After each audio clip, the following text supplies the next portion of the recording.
Sa lahat, ngayon po ay 11 na po sa buwan ng October, araw po ng Friday. Mga kaibigan, mayroon po dito sa Proverbs na may title na Advice to the Young. To have knowledge, you must first have reverence for the Lord. Stupid people have no respect for wisdom and refuse to learn. My child, pay attention to what your father and mother tell you. Their teachings will improve your character as a handsome turban or a necklace improves your appearance. My child, when sinners tempt you, don't give in. Suppose they say, come on, let's find someone to kill. Let's attack some innocent people for the fun of it. They may be alive and well when we find them, but they'll be dead when we're through with them. We'll find all kinds of riches and fill our houses with loot. Come and join us, and we'll all share what we steal. My child, don't go with people like that. Stay away from them. They can't wait to be something, but they're always ready to kill. It does no good to spread a net when the bird you want to catch is watching. But people like that are setting trap for themselves, a trap in which they will die. Robbery always claims the life of the robber. This is what happened to anyone who lives by violence.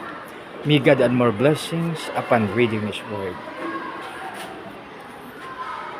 Mga kaibigan, napakaganda. Ito po yung the best na advice po sa mga kabataan. So, advice to the young. To have knowledge, you must first have reverence for the Lord. So, number one is, the fear of the Lord is the beginning of wisdom.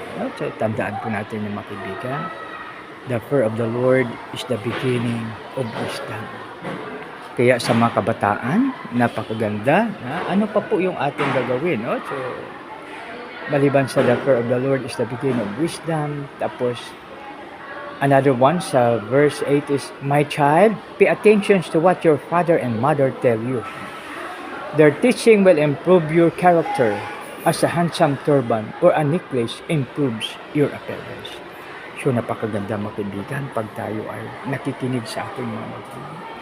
Alam niyo po, mayroong isang napakataas yung kanyang katungkulan.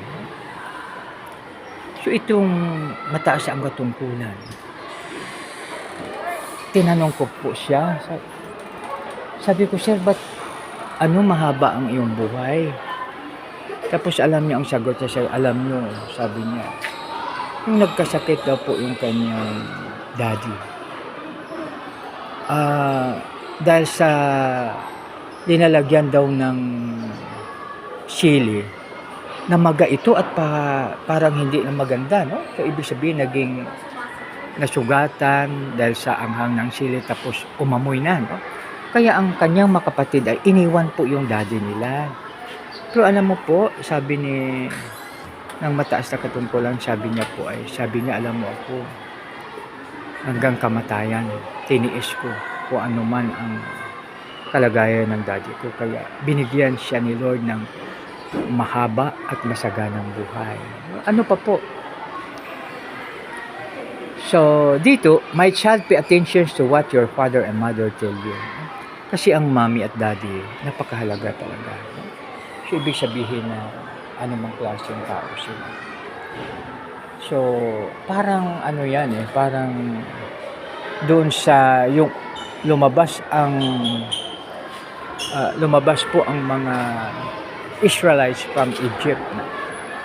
So sa kanilang paglalakbay, mayroong tinatawag na Shekinah glory. Paggabi ito ay haliging apoy. Yung haliging apoy, mga kaibigan, pag wala ka doon sa lilim ng haliging apoy, patay ka dahil sa maraming makamandag na mga ulupong, no? Subalit, mga kaibigan, pag doon ka, ibig sabihin covered ka. Ganun din po, pag tayo ay sa ilalim ng kapangyarihan ng ating mommy at daddy, So, siyempre, grabe yung prayer nila dahil pag alis ng mga anak, grabe yung prayer nila niyan, no? Tapos sa araw naman, mayroon silang ulap, yung Shekinah glory na ulap. Kung wala doon sa lilim ng ulap, patay dahil sa biktima ng mga kung ano-ano pa man.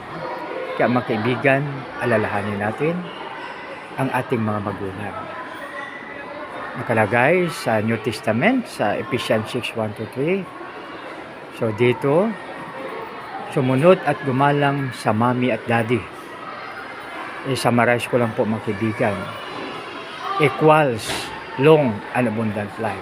So pag tayo sumunod, gumalang sa ating mommy at daddy, tayo bibigyan ni Lord ng masagana at mahabang buhay. Isang maganda, mapagpala, mapagbiyaya at makadiyos po na maga sa bawat isa. God bless us all.